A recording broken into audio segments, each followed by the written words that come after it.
तर मुख्यमंत्री माझी लाडकी बहीण योजनेच्या पात्र महिलांना 2 हप्ते एकत्रित दिल्या जाणार असल्याचं सध्या प्रसार माध्यमांवर बोलला जात आहे। युट्यूब चॅनलवर सुद्धा बरेच व्हिडिओ आहे, बरेच सोशल मीडियावर अशा प्रकारचे व्हिडिओ येत आहेत। त्यासोबत वर्तमानपत्रावर सुद्धा या बातम्या ठळक अक्षरात छापून येत आहे की रक्षाबंधनानिमित्त लाडक्या बहिणींना 2 हप्ते एकत्रित मिळणार काय, आणि जर 2 हप्ते एकत्रित मिळत असेल तर 2 हप्ते वितरणाचा GR हा एकत्रित येईल काय आणि आज येईल काय, कारण आज मंत्रिमंडळाची बैठक असणार आहे आणि त्या मंत्रिमंडळाच्या बैठकीत काय निर्णय होतो हे सुद्धा पाहण्यासारखं असणार आहे। आज लाडकी बहीण योजनेच्या पात्र महिलांना 25व्या हप्ते वितरणाची प्रतीक्षा आहे। असं सांगितलं जात होतं की 15 ऑगस्टच्या अगोदर लाडक्या बहिणींना जुलैचा हप्ता मिळेल, पण आज 11 तारीख आहे, आतापर्यंत GR हा आलेला नाही। आज होणाऱ्या मंत्रिमंडळाच्या बैठकीत या संदर्भात सुद्धा निर्णय होणार असल्याचं बोललं जात आहे। लाडक्या बहिणींना वाढीव हप्ता मिळते काय हे सुद्धा आज आपल्याला संध्याकाळच्या व्हिडिओमध्ये पाहायला मिळणार आहे, कारण त्या संदर्भातली माहिती आम्ही वरिष्ठांकडून आज संध्याकाळला घेण्याचा प्रयत्न करणार आहोत।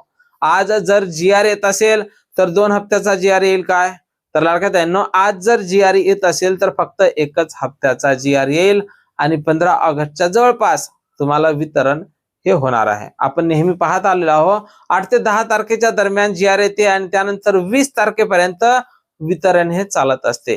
आज जर GR आला तर निश्चितच वितरण हे 20 तारखेपर्यंत चालणार आहे आणि आज जर GR आला नाही, जर 15 ऑगस्टच्या समोर GR येत असेल तर मग निश्चितच राज्य सरकारचा असा विचार असावा की लाडक्या बहिणींना रक्षाबंधनानिमित्त भेट म्हणून 2 हप्ते एकत्रितपणे लाडक्या बहिणींच्या खात्यावर जमा करावा, असा राज्य शासनाचा बहुतेक विचार असावा। नाहीतर आतापर्यंत या वितरणाचा GR हा सामाजिक न्याय व विशेष सहाय्यक विभागाकडून प्रसिद्ध केला गेला असता।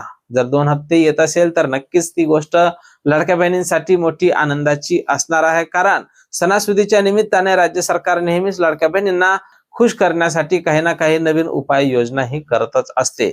जर 2 हप्ते एकत्रित येत असेल तर निश्चितच ती आनंदाची बातमी असणार आहे, पण त्या संदर्भातला GR हा लवकर निघायला पाहिजे। म्हणजे जर लवकर GR निघाला तर निश्चितच मग लाडक्या बहिणी या निष्काळजी असतील, पण त्या संदर्भातली माहिती राज्याच्या महिला बाल कल्याण मंत्री आदित्य तटकरे यांनी निश्चितच लाडक्या बहिणींना द्यायला पाहिजे। आणि आपण अशी आशा करूया की आज संध्याकाळ मीटिंग झाल्याच्या नंतर राज्याचे मुख्यमंत्री असतील, उपमुख्यमंत्री असतील किंवा महिला बाल कल्याण मंत्री आदित्य तटकरे असतील, ह्या आपल्याला सोशल मीडिया अकाउंटवर घोषणा करून वितरणासंदर्भात अपडेट देतील। आम्ही तर आमच्या परीने वरिष्ठांकडून माहिती काढण्याचा प्रयत्न करणारच आहोत। जशी काही नवीन माहिती, नवीन अपडेट या वितरणासंदर्भात येईल, सर्वप्रथम त्या संदर्भातला व्हिडिओ तुम्हाला आपल्या चॅनलवर पाहायला मिळेल।